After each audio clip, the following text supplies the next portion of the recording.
Bonsoir tout le monde, ou bonjour pour celles et ceux qui nous regardent en replay. Je suis Guillaume, médiateur scientifique à la Fondation C'est Génial, mais je vais céder la parole à Ascension de l'éditeur MathWorks du logiciel de simulation MATLAB et Simulink pour le deuxième webinaire, toujours avec l'utilisation de la carte microbit, mais non plus sur la thématique de l'intelligence artificielle. Le webinaire est disponible à la relecture et ce soir on change de thème. C'est le thème de la cybersécurité. Et je te laisse la parole, Ascension. Merci de ta présence et puis vous pouvez interagir dans le chat et poser vos questions. Merci beaucoup. Bonsoir à tous, aussi, très bonne année à vous tous. Donc là, je vais faire une introduction sur la cryptographie. On va utiliser le chiffrement de César et j'aurai besoin de 2 cartes microbits parce qu'on va contextualiser. Donc il y a César qui envoie un message et puis il y a son général qui va le décoder. Donc, comme pour cette présentation, je vais faire une partie un peu comment la cryptographie est utilisée au quotidien finalement, de l'Antiquité jusqu'à aujourd'hui. Et puis on terminera par ce TP. Et on va utiliser le module radio de la carte microbit.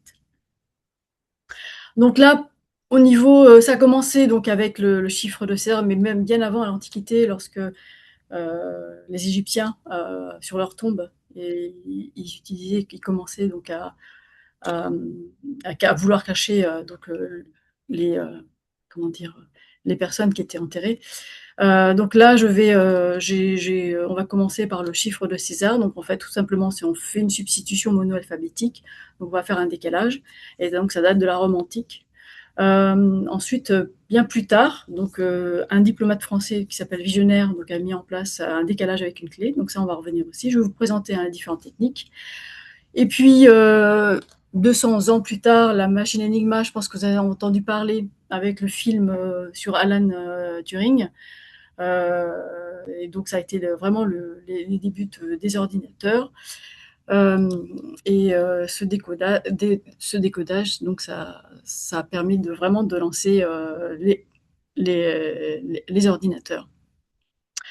Donc le premier algo sur l'algo avec cette notion de clé donc a été conçu par IBM en 1973.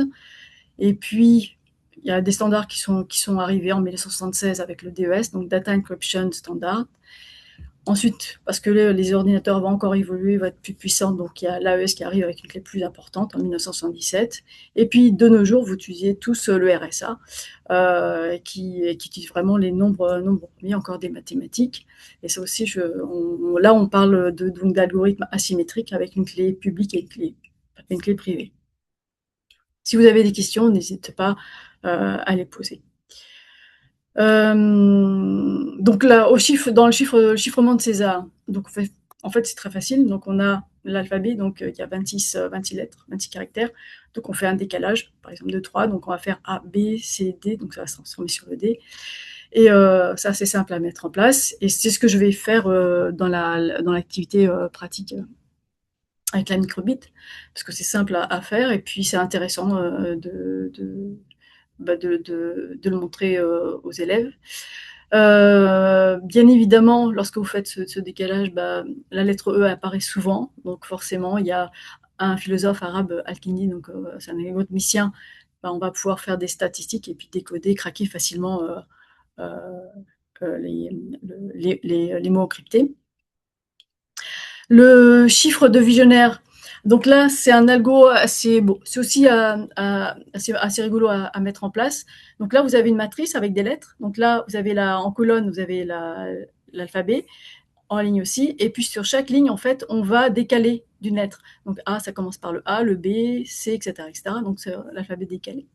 Et si vous voulez coder, chiffrer, en fait, coder Yes We Code avec le mot-clé MATLAB, eh bien, en fait, on va aller, par exemple, sur la première lettre Y, on va aller chercher la colonne M, M qui est ici, et ça va donner la lettre K. Si je ne me trompe pas bien, c'est K. Après le E, on va chercher le A. Voilà. on cherche le A, bah, la colonne A, le E, ça va être un E. Et puis la ligne S, on cherche T, ligne S, on va chercher la colonne T, et ça va être le L, etc. Et on continue comme ça. Donc on peut facilement, et puis ensuite faire un algorithme assez simple. La machine Enigma, donc elle est connue parce qu'elle a été utilisée dans la Seconde Guerre mondiale, un système de 3 rotors. Donc le nombre de clés possibles, c'est un nombre très très important. Donc là, vous le voyez ici. Ce qui est intéressant avec MATLAB, c'est que vous avez en fait, vous avez des petites connexions avec Alan Turing, pardon, Alan Turing. All this time. Qu'est-ce que je fais? C'est bon, vous voyez toujours mon écran?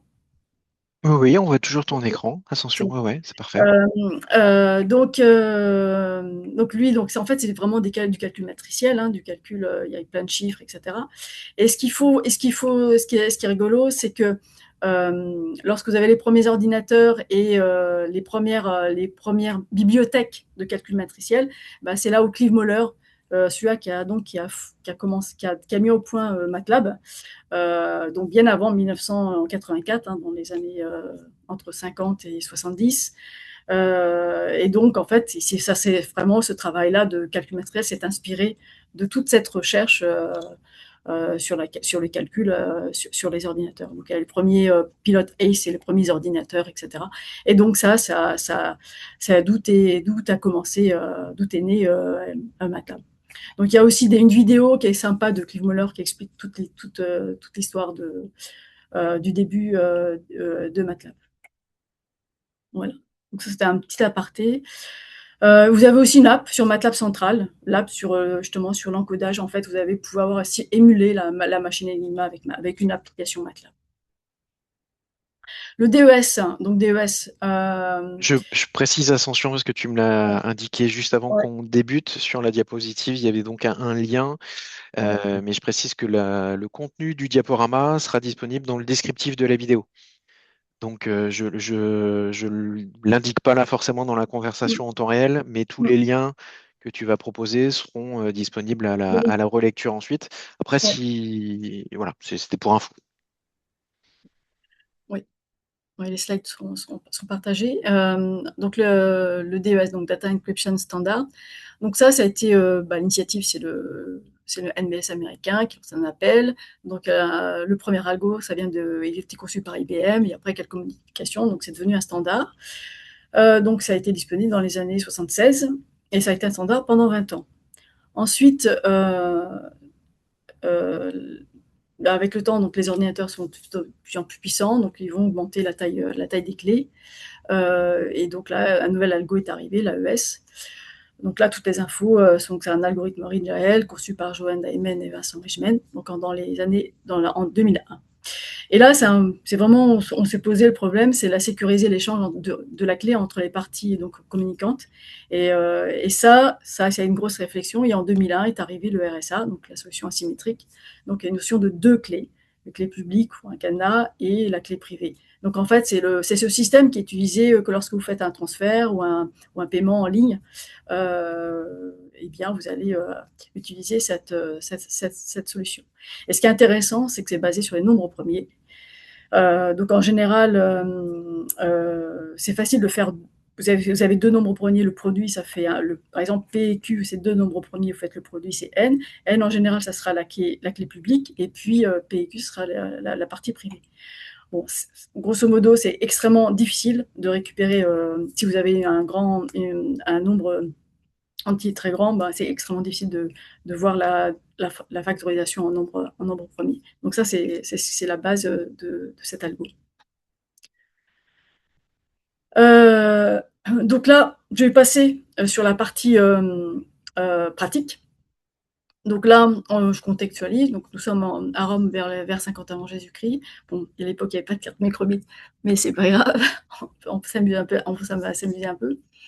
Donc l'objectif, donc, c'est que César envoie un message encrypté et puis son général pourra pouvoir le recevoir et puis le lire et l'analyser.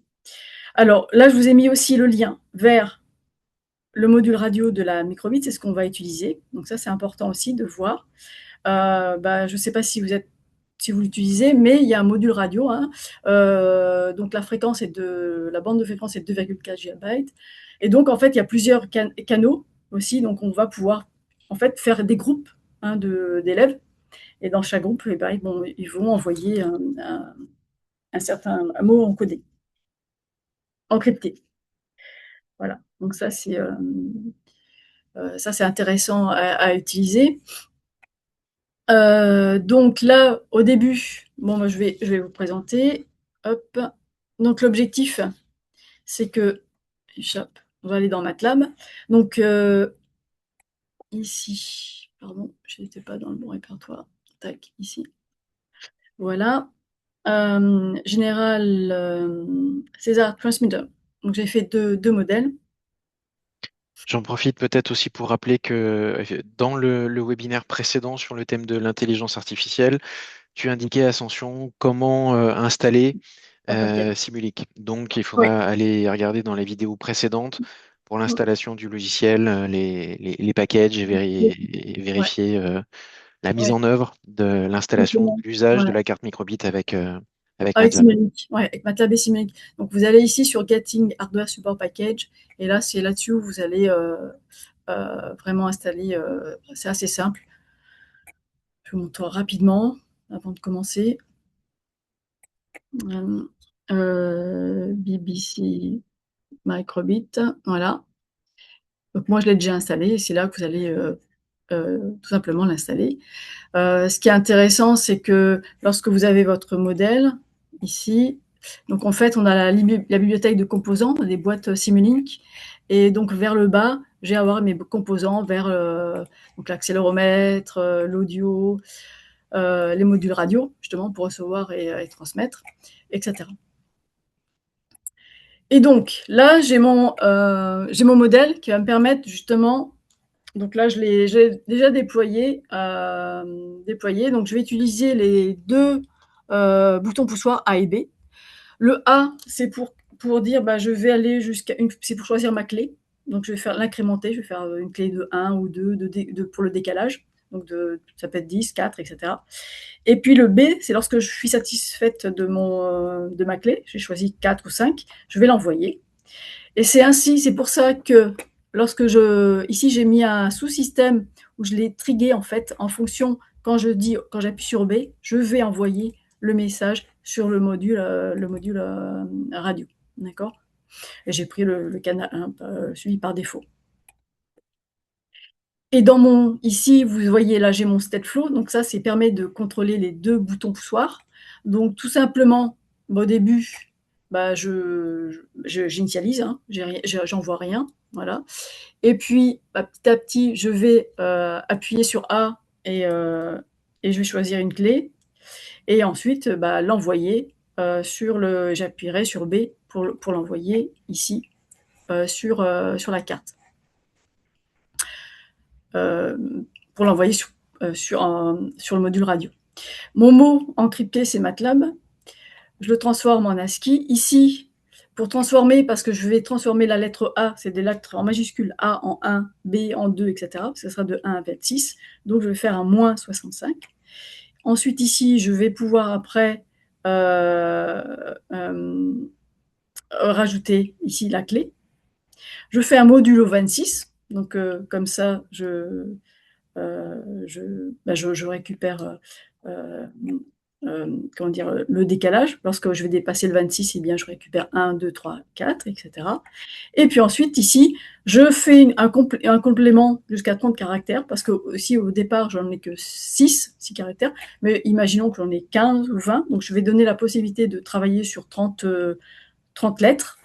Et cette complétion, je le fais avec simplement une fonction MATLAB où je rajoute tout simplement des zéros et que j'envoie ensuite. Donc là, j'ai fait un deploy to hardware, donc j'ai fait un build, un deploy, un start. Tout simplement, donc ça permet d'aller flasher le code sur cette carte. Elle est donc sous batterie, donc je suis en train d'envoyer un mot. Ascension, j'ai une question. Alors, est-ce que éventuellement tu pourrais zoomer un tout petit peu plus sur ton écran Mm. on puisse voir un tout petit peu mieux. La question qui me venait, c'est est-ce qu'il est possible, comme on le fait par exemple dans des programmes, d'ajouter des zones de commentaires. Là, quand je vois Convert to Digital ou Alphabet 26 lettres, c'est des éléments que toi, tu as rajoutés pour comprendre à quoi servait tel et tel élément. Non, non, non. Dans... Non, Non? en fait, ici, en fait, là, quand tu fais une lettre, c'est un ASCII. En fait, tu transformes en ASCII. Ça, en fait, c'est codé quand tu es en ASCII. La lettre A, ça ne sera pas un. Parce que moi, quand je fais César, je dis un. A, c'est un. B, c'est 2. C, c'est 3, etc. Tu as deux lettres, 1 à 26. Quand tu es dans le mode ASCII, donc dans le mode toi, du numérique, je récupère la chaîne de caractères en ASCII. Ça sera, c'est codé en ASCII, ça sera 65 pour la lettre A. Oui, oui. Ma Oui. question, c'était de savoir si on pouvait rajouter des zones de commentaires, comme pour dire, Ah oui, là, ok, oui, là, c'est oui, du la texte. zone d'entrée. Par Oui, exemple, tu vois, il y a une question qui nous est posée. oui, Là, on peut rajouter du typiquement, on texte peut, là, dans le code, puisque c'est sur un figé du en texte. dur, on peut envoyer, on décide d'envoyer de manière figée MATLAB. Il faut, il faut rentrer de nouveau dans le code pour envoyer un autre message, Tout à fait. Ici, là, je choisis MATLAB, on peut dire, on pourrait mettre Yes We Code ou autre chose. Oui. ou autre chose. Ouais. Mais Mais là, tu mais vois c'est des bon. étiquettes qui indiquent que ça, c'est le message envoyé. Là, on convertit le message en Là, chaîne on convertit. Oui. Oui. en chaîne en code Enchaîne ASCII, en ASCII. Ensuite, je transforme etc., etc. entre 1 et 26. Le modulo 26, ben justement, c'est quand tu dépasses, parce que comme tu vas faire le décalage, il faut que tu retrouves, si tu dépasses, si tu es à 27, tu reviens à 1. Donc c'est pour ça, ce modulo, ça permet de faire ça. Quand tu as 27, ça fait 1. Mais justement, tu vois, est-ce qu'il y a une possibilité pour ajouter un peu comme des bulles d'aide, des zones de Oui, oui, oui, commentaires, oui. des choses Tout à comme ça fait. pour. Ici, regarde, tu as le texte là. Ici, je peux rajouter du texte. Donc, Ok. tout simplement, conversion en ASCII. D'accord? Parce que je me dis que soit Ici, pour quelqu'un qui re-regarde ou qui n'a pas Ascension à côté, ou un élève, et quand on partage un modèle qui est déjà fonctionnel, mm, alors oui, ça fonctionne, mais c'est intéressant de comprendre toutes les différentes briques et de se dire, ah oui, celle-ci sert à, celle-ci sert à ça. Le modulo, quand on ne connaît pas la fonction modulo, effectivement, une fois qu'on dépasse 26, ça revient à la position 1. Tous ces voilà. éléments qui permettent de comprendre pourquoi est-ce qu'il y a autant de briques. Et qu'en effet, on est obligé de passer par le caractère ASCII Voilà. Donc, pour en fait, modifier. C'est tu fais ça, et puis après, tu peux vraiment dire, tu peux relier, tu vois, tu peux faire ça, tu peux rajouter des images, etc. Voilà. C'est vrai que ça manque un peu de commentaires. Et puis, donc quoi, send message, donc c'est envoyé. Donc là j'ai déjà flashé le code sur la carte, d'accord? Je l'ai déjà préparé. Et maintenant, et aussi, j'ai mis aussi des petites LED, un petit message, dire que j'attends toujours, et là c'est envoyé. Et j'ai préparé donc un autre modèle. Et là, c'est là où c'est intéressant. General Receiver, ici. Eh bien, je vais prendre par défaut, je vais mettre ici la clé, je la mettrai à 1, par exemple. 1. Là, je récupère, donc je reçois le message. Donc je vais connecter ici en moniteur, je vais faire du monitor Intune, j'ai ma carte connectée à mon PC. Je vais faire ça, tac. Euh, Là, donc la clé, je vais pouvoir la changer. En fait, si on la connaît, bon, on met directement la bonne clé. Si on ne la connaît pas, je vais pouvoir la changer pendant l'exécution, et récupérer le mot. Ce que j'ai fait, comme on a envoyé 30 caractères, d'accord? J'ai MATLAB, donc je vais avoir mes 6 caractères MATLAB, et ensuite le reste à zéro. Donc moi, là, je fixe, hein, c'est moi qui l'ai fixé. Le 0, je vais le transformer en lettre X. Voilà, tout simplement. Je me suis dit, c'est plus simple, et pour que les élèves comprennent, c'est comme ça alourdit pas trop l'algorithme. Donc, ici, je reçois mes 30 caractères. Hein, 30 caractères. Je vais faire l'inverse. Donc, avant, j'avais fait plus la clé. Là, je vais faire moins la clé. Modulo 26, parce que c'est toujours la même chose. Et puis, je vais rajouter 65 pour avoir des lettres en majuscules qui sera affichée ensuite sur la carte microbit. Pourquoi tu as choisi de compléter jusqu'à 30 caractères? On aurait pu envoyer un. Parce qu'en fait, après, c'est taille variable. Et, c'est un peu plus. Il faut gérer la taille variable des mots. Donc pour moi, c'était plus facile, tout simplement. Ok, d'accord. D'accord. Une Est-ce taille qu'il y a unique. moyen d'ajouter un espace si on veut envoyer Euh, j'aime MATLAB? ben, Est-ce qu'il y a bah, tiens, par exemple oui, on l'apostrophe? pourrait. L'apostrophe. Ben, l'apostrophe, il faudrait le. Non. Alors, Est-ce que ça se suit dans la chaîne des caractères ASCII ou est-ce que justement il y a une plage de caractères que là non, dans le parce qu'en code que fait, tu dans as? mon algo, j'ai fait un algorithme très simple, en fait. Je transforme, tu sais, en lettres entre 1 et 26. Donc, il faut imaginer que ton mot, il est tout concaténé. Il va être concaténé. Donc, Et ça pas veut dire d'espace non plus du qu'il n'y coup. a pas d'espace. Non. Parce que ce qui m'intéresse, c'est avoir les lettres. Et c'est ça, je vais travailler seulement sur les lettres. Pas sur les espaces, pas sur pas de caractères spéciaux. Voilà. Ici, donc là, j'ai j'ai des choses qui se passent, mais j'ai pas MATLAB. D'accord, vous faites confiance.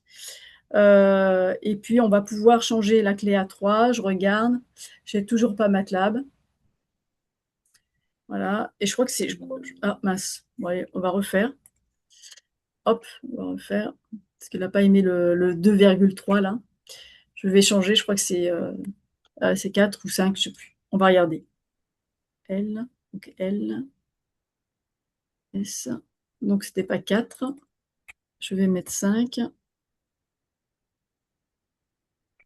Et K. de la même manière, si tu pouvais Et zoomer un c'est 3. tout petit peu plus pour qu'on puisse voir Ouais. les... Voilà, c'était 3 à la clé. OK. Alors, là, on voit là, j'ai mis ces 3 à la clé. Donc, puisque j'ai appuyé sur Send à 3. Si on zoome, voilà, je vais zoomer. Alors, on va regarder. On va faire un petit point là-dessus. Donc, je suis en Monitor Intune. D'accord. Comme ça, je peux changer à la volée les paramètres. Donc, ici, data status. Status, c'est 1, c'est-à-dire que c'est bon. Ça envoie bien, ça récupère bien les données. On récupère les données du canal 1. Ici, vous voyez, j'ai mis 30 pour la taille maxi. Sample time, c'est toutes les 0,1 seconde. C'est en nombre non signé sur 8 bits. Ici, la clé à l'intérieur, c'est du code MATLAB. En fait, ici, ça, c'est là, je supprime, je fais moins la clé. Et puis, au départ, eh bien, je mets tout, je rajoute, euh, comment dire, quand c'est à 0, je rajoute 23 pour qu'ensuite, à la fin du mot, on voit que des lettres X, des lettres X à la fin de MATLAB.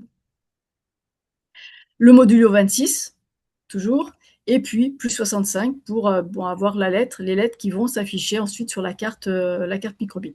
Voilà. Et j'ai mis des afficheurs de telle sorte qu'on puisse voir la matrice le vecteur en fait des 30 caractères, ce qui sera ensuite la partie numérique hein, des différents caractères. Alors quand je regarde les matrices, quand je voyais le 15, donc le 15, c'était la 15e lettre de l'alphabet, j'imagine, pour MATLAB. Le M au début. Ici, là, en fait, voilà, ici, là. Là, c'est Enfin, la 1,26. 15e lettre La 15, eh ben non, c'est pas chiffrée en MATLAB, méthode c'est César. chiffré. C'est en mode, voilà, là, c'est le code chiffré. C'est Mm. pas M. Ça correspond à A, B, Mais C, c'est pas D, le code ASCII non plus. E, F, I. C'est la lettre de l'alphabet 26. résultante du Voilà. chiffrement César avec la clé qui est Tu ici remplaces 3. le A, 1, 2, B, 2. Tu vois? Et après, Ouais, ouais. tu fais un décalage. Et D'où tu dans la travailles sur ça. matrice, la deuxième 26. case qui est à 3, Voilà. qui est le A, qui est passé de Et là, tu vois, A après, tu as à 12, C. 0, 19, 11, 0, 1, 23. Donc là, M, A, 0, T, etc. Et ensuite, transforme en ASCII. Sur le StatFlow, la machine d'état, les boutons poussoirs.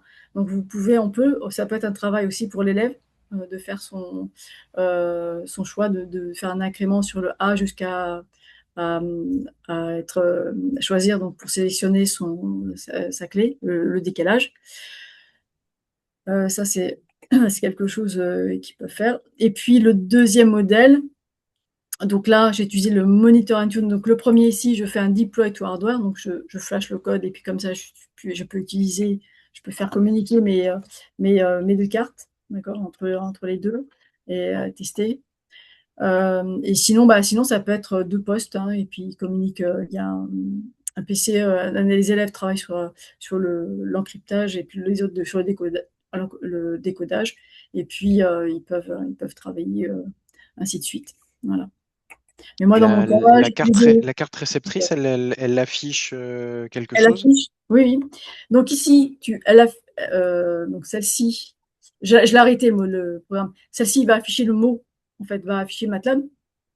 Alors, si on change ici la clé, je vais changer la clé, je sélectionne la bonne clé, elle va afficher le résultat. Ici, là. Tu as le bloc qui permet de récupérer la chaîne de caractères sur la carte.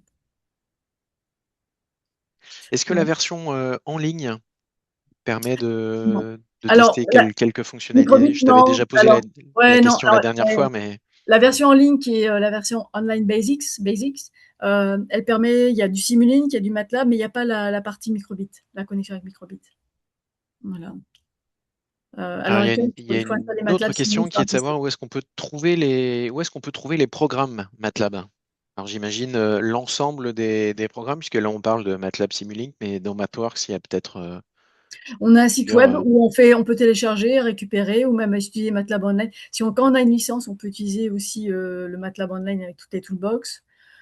Sinon, il y a le MATLAB Online Basics où on n'a pas besoin de licence. On peut tester MATLAB et Simulink. C'est sur mathworks.com, hein, tout simplement. On crée son compte, il faut créer son compte avec un email et un mot de passe. Et puis après, on a accès au logiciel. Alors l'intérêt, c'est de connecter la carte et donc Ouais. d'utiliser l'interface MATLAB et Simulink, donc de faire le lien pour avoir le résultat. Est-ce que, en dehors de la carte, est-ce que MATLAB intègre un simulateur? Justement, c'est un peu le but, normalement, de tout ce que vous faites, de simuler sans avoir besoin Tout d'utiliser à du fait. matériel et d'avoir une Par exemple, ici, par représentation. exemple, ok. Au départ, moi, j'avais fait un modèle sans microbit, en fait, pour voir, en fait, quand tu as une chaîne de caractères, tu transformes ça en ASCII, ton algorithme, il est ici, tout simplement, et de telle sorte que on peut tester sur la carte les mots qui sont encodés, d'accord, il y a Q, X, P, E, F, là, et puis ensuite, décodage. On aurait pu aussi le faire en MATLAB, en Simulink, mais ça permet de mettre en place Algo. Donc ce travail-là peut être fait en amont aussi sur la carte et qui permet de bien comprendre ce qu'on fait. Donc le passage en ASCII, on récupère des lettres, des chiffres entre 1 et 26. Et puis ensuite, on va travailler avec la clé, le décalage, le modulo, et on affiche. Voilà. Et Ah, cet algorithme ouais. décomposé pour comprendre le Mm. cheminement, ça fait partie des fichiers que tu partages ensuite qui Oui, sont accessibles ouais, ouais. dans les modèles. Oui, tout à fait. Ouais, oui, je vais vous partager tout ça. Ça m'a permis parce que j'avais la même chose aussi en MATLAB, en code, donc de le mettre en place en Simulink, parce que Simulink, c'est plus visuel, on comprend mieux que, que le code, et puis j'aime bien, en fait, voilà, de, faire de tester différentes choses. Voilà, donc ça, c'est pratique. J'ai ces deux modèles-là, décodeur et encodeur, et puis les deux modèles. Euh, voilà. Et donc, en fait, moi, ce qui était intéressant dans la démarche, c'est qu'en fait, on voit que la cryptographie, elle est utilisée dans la vie au quotidien et depuis des lustres, en fait. Et ce qui est intéressant, c'est qu'en fait, il y a une bataille, hein, et avec les ordinateurs quantiques, ils sont là pour ça. C'est qu'est-ce qui va être, on va pouvoir décrypter encore plus avec ces nouvelles machines, hein, comme l'ordinateur quantique. Donc ça, on verra ça dans les années à venir. Je pense malgré tout dans les évolutions possibles quand on veut proposer des activités différenciées et soit pour une partie de la classe qui sera encore en train de travailler sur la partie chiffrement et déchiffrage. Peut-être pour d'autres, d'essayer d'aller plus loin et de dire, justement, pour simuler une attaque par force brute, modifier le programme pour proposer, à partir du message reçu, toutes les 26 possibilités pour que Mm, moi, puisque là, dans le logiciel, il n'est pas possible de savoir s'il y a un mot qui correspond à une correspondance française. mm. Mais moi, humain, s'il fallait que je change tous les caractères un par un, ça me prendrait du temps et ça présente pas un grand intérêt pour moi. Alors que là, pour le coup, si j'ai les 26 propositions qui s'affichent sur 30 caractères, je vais, ah tiens, oui, ça me parle, donc la clé, ça serait 8. Ok, d'accord. D'utiliser le Ah oui, on logiciel pourrait. pour Oui, faciliter le ouais, travail, puisqu'en tout à effet, fait. quand Ouais, on parlait dans les méthodes qui ont voilà. évolué, cette méthode-là, c'est un peu comme un code PID ou un cadenas assez simple, Mm, une attaque dite par force brute, on essaye toutes les combinaisons possibles et on va bien réussir par trouver la bonne. oui, tout à fait. Oui, oui, tout à fait. On pourrait faire une suite, changer toutes les clés, puis valider le mot. Ouais. Alors moi si vous m'accordez encore 5 minutes, je vais partager. En fait, je vais parler un peu du MacWin Plus. En fait, c'est un autre sujet. Ça, c'est le bonus, effectivement, C'est quand le on bonus, parlait oui. C'est le bonus, oui. des différents composants du kit. Ouais. Donc là, sur le thème de la cybersécurité, Mmh. on en a fini, mais vous avez encore du temps et tout le loisir de poser vos questions complémentaires. Mmh. Et comme dans le kit Yes We Code, il est effectivement parmi les nombreux composants, acteurs, capteurs et actionneurs, il y a le robot MacWin Plus. Mmh. Euh, on parlait, je pense, en échangeant sur l'accéléromètre et les différents composants qui peuvent être utilisés. Et là, l'intérêt dans nos échanges, dans nos discussions ouvertes Mmh. avec Ascension, c'est comment est-ce que le logiciel de simulation pourrait nous servir, Mmh. mais je vais te laisser faire l'introduction et comment on peut l'utiliser par rapport au robot McQueen Plus. Ouais. Là, je vais vous présenter un modèle Simulink où j'utilise Simscape. Donc c'est une multiphysique qui permet d'analyser la décharge de la batterie.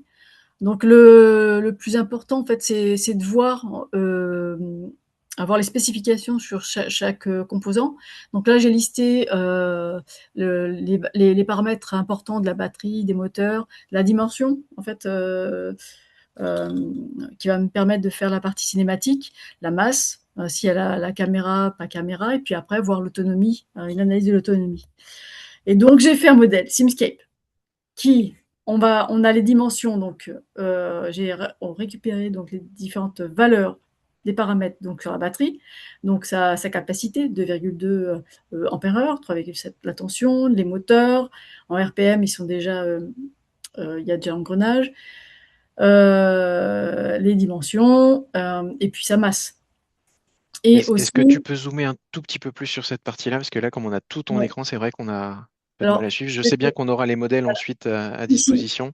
donc là, ce que Merci j'ai, beaucoup. c'est que là, c'est les paramètres, d'accord? C'est ce que les paramètres. Je vais utiliser ces paramètres pour modéliser les différentes parties du modèle. Donc il y a la partie batterie, les deux moteurs, donc la partie cinématique qui va reprendre donc la dimension, etc.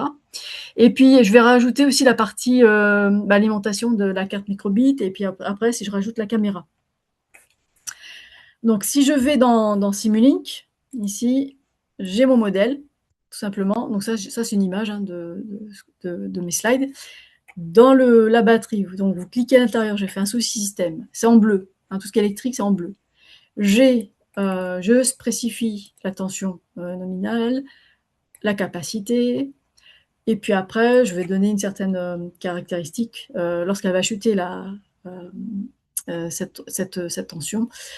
Euh, et puis, et aussi, ce qui est important, c'est que elle sera 100% chargée. Au début, vous pouvez dire qu'elle est chargée à 50% ou 100%. Donc, D,2, c'est-à-dire que c'est à 100%. Ce bloc-là, c'est un bloc qui est intéressant. Ça arrivé l'année dernière. Ça permet directement de récupérer. Il est connecté à la batterie et je récupère la charge, le courant et la tension. Voilà. Ensuite, dans les deux autres sous-systèmes, c'est les moteurs. Donc là, j'ai pris un moteur donc, de la bibliothèque Simscape, hein, pareil. Et là, je veux aussi mettre la charge à vide, sa tension, etc. Donc ça, ces paramètres, je les ai un peu cherchés et je les mets à ce niveau-là. Je utilise un autre bloc probe qui permet de récupérer le RPM et la tension, les tours par minute. La même chose pour le moteur droit. Ici, là, l'alimentation, là, ce que j'ai mis, c'est que c'est là où on a fait des mesures avec André de K Technologies. Donc, en fait, lorsqu'il y a caméra ou pas de caméra, donc c'est là on va jouer sur ce paramètre-là. Donc là, j'ai mis 0,448 lorsque j'ai la caméra qui est connectée. Et Donc puis là, là, tu gères le fait que l'on puisse soit utiliser les moteurs en continu les et moteurs, ils sont ou consommés. Là, ils et consomment. les- Les moteurs, c'est déjà intégré dans les moteurs. Là, donc mais là, c'est les si on moteurs, ajoute la c'est la caméra partie, Husky-Lens qu'on voilà, branche sur le Skylens, dessus. que tu branches au-dessus. Tu vois, le fait Une... que tu as des LED, tu as des petits, t'as d'autres capteurs, etc., c'est qui consomment. En général, tu mets 0,1 ou 0,2 ou 0,5. Mais là, la caméra, elle consomme un peu. D'accord. Donc, tu mets 0,48, 0,45, etc. Ensuite, la partie cinématique, c'est là où c'est intéressant. Donc là, tu as les deux roues motrices. Hein. Je parle de deux roues motrices, c'est celle qui. Et donc, tu mets son rayon. Ici, ça va être la taille, la masse, 250 grammes en moyenne. Ça peut être un peu plus.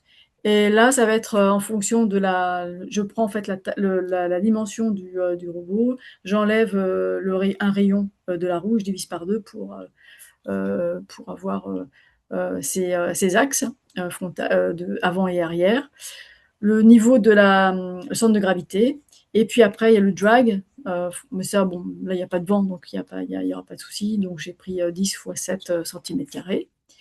Et puis tout simplement, vous lancez C'est quoi le drag? en fait, c'est ce qui est contact avec l'air, en fait. Tu as Ah, le pour mesurer les frottements? en fait, oui, tu peux, par exemple, ici, tu vois, NRNF, tu peux rajouter, lorsque tu as du vent, tu peux mettre des conditions au niveau de par exemple, ici, moi, ce que je joue, c'est seulement parce que tu es en intérieur, il n'y a pas de vent. Mais à l'extérieur, tu peux imaginer, ça peut être un véhicule, et ben, il y a des conditions tu as du vent euh, qui va te Ou pousser à j'imagine que consommer pour... Alors plus. là, Si tu as dans le du vent, robot, tu as la ça voiture, s'applique pas, tu mais si consommes c'était un plus. véhicule qui va à une vitesse plus importante, les Non, frottements non, augmentent avec la vitesse. non, Donc, c'est ça. Et puis là, j'ai rajouté à une partie slope, c'est-à-dire que vous pouvez imaginer votre robot qui monte une pente, etc. Et vous pouvez aussi le modéliser. Voilà. Ici, on récupère la vitesse et j'ai mis un 1 sur S pour récupérer la distance. D'accord, la vitesse, la distance. Donc on fait une intégration, on a la distance parcourue. Et je lance la simulation sur 10 heures. 60 par 60, donc ça fait 1 heure fois 10. Et puis après, comme j'ai logué les signaux, j'ai pu pouvoir utiliser Data Inspector. Et puis là, bah, visualiser la tension au niveau de la batterie, la SOC. Ici, la alors, tension au niveau SOC, du au niveau de la moteur. tension, ça me parle bien. State SOC, of, tu m'as state of perdu. charge. State of charge. Ok. State of charge. En fait, à 100%, puis tu vois que tu baisses. Et puis aussi le tour par minute d'un des moteurs. Voilà. Et donc après, tu vas mettre ce curseur et puis tu vas voir que ton robot, ben, tu vois, tu as 28% de charge là. Si tu as 30%, 38, 8900. Donc tu fais 8900 divisé par 3600, ça fait 2 heures, 2 heures et demie. Donc ça, après, il faut voir si ça correspond ou pas. Voilà. Mais je pense que ça doit correspondre. Ça doit se décharger et il faut donc penser à charger le robot. Voilà. En tous les cas, si on Mm. va au-delà, on a une vitesse par minute de rotation des roues qui est moindre. Donc le robot va continuer à avancer, mais moins vite, moins loin. Tout à Donc, fait. Et puis donc aussi, si tu mets des parcours avec de la pente, des choses comme ça, tu vas consommer un peu plus. Voilà. Donc ça, c'est quelque chose de paramétrable. Donc ça veut dire que si vous avez besoin d'ajuster euh, les paramètres, il faut pas hésiter. Donc ça, à ce niveau-là. Donc au niveau des moteurs, ça fait partie de la bibliothèque Simscape. C'est dans la bibliothèque Simscape. Et ça, je vais le partager avec vous tous, quoi. C'est ce modèle-là. On va le rajouter avec les fichiers sur la cryptographie. Voilà. Merci beaucoup. Ça rappelle tout l'intérêt des logiciels de simulation, en effet. Puisque là, si on voulait vérifier par la pratique et qu'on se lance dans un TP j'ai bien chargé mon robot McQueen et je suis parti pour. Alors déjà, il faudrait le mettre sur un banc et non pas se lancer là en ligne droite, mais sur un banc.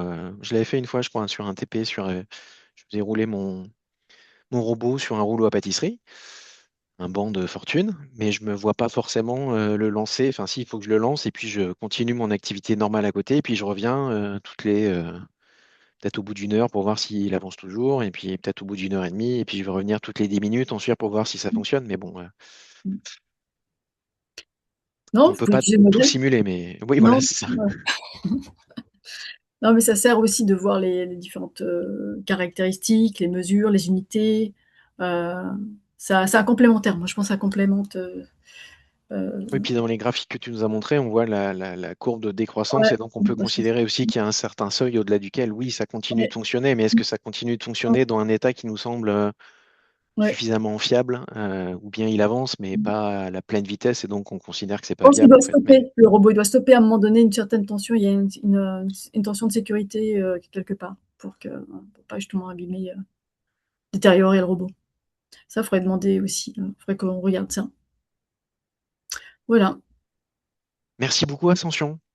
Merci à vous, merci à tout le monde, merci à toi Guillaume. Et puis n'hésitez pas à nous envoyer des suggestions de sujets, voilà, pour on puisse les aborder. Voilà. On puisse répondre à vos questions effectivement avec MathWorks et le logiciel de simulation MATLAB Simulink. Voilà. Merci à Bon, tous, belle soirée, belle journée à ceux qui nous regardent en replay et à très bientôt. au revoir.